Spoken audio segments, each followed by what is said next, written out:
Hello, children. I'm Mira. Thank you for watching. Today, I am going to read to you one of my favorite books. Do you know what that is? No? Let me tell you. It's The Selfish Giant by Oscar Wilde.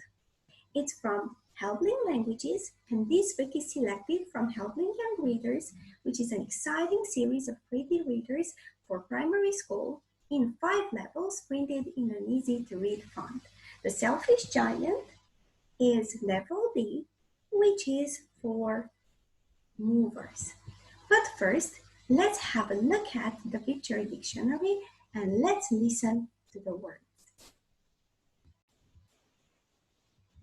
Children, grass, giant, birds, peaches, flowers, trees, wall, snowy, icy, to grow, to cry, hole, windy, corner, to kiss. And now, let's read the story. The Selfish Giant. Every afternoon, the children play in the giant's garden. It is a big garden with 12 peach trees.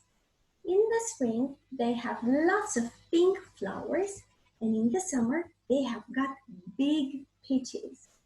The birds sit in the trees. We are very happy here, the children say. One day, the giant comes to the garden and sees the children. It is his garden. "What are you doing here?" he shouts in a very angry voice. The children run away. "This is my garden," says the giant. "No one can play here."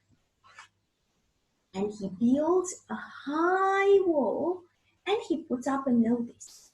"Do not enter." He is a very selfish giant. Now the children have nowhere to play.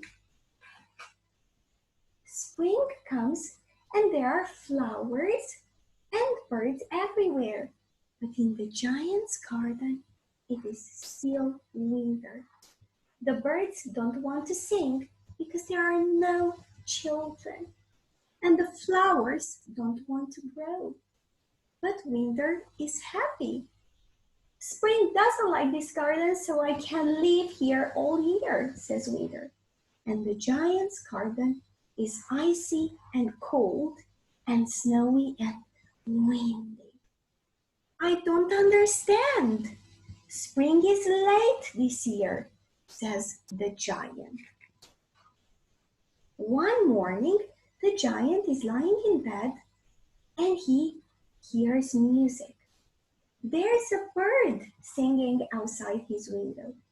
The giant thinks it is the most beautiful music in the world. "Spring is here at last," says the giant. He jumps out of bed and he looks outside. What does he see? What do you think? Children, of course. There is a little hole in the wall and the children are coming into the garden. They are sitting in the trees. There is a child in every tree. The trees are happy and they have lots of pink flowers. But in one corner, it is still winter. There is a boy standing in this corner of the garden. He's little and he can't climb into the tree. The little boy is crying. The giant sees the little boy and he's sad.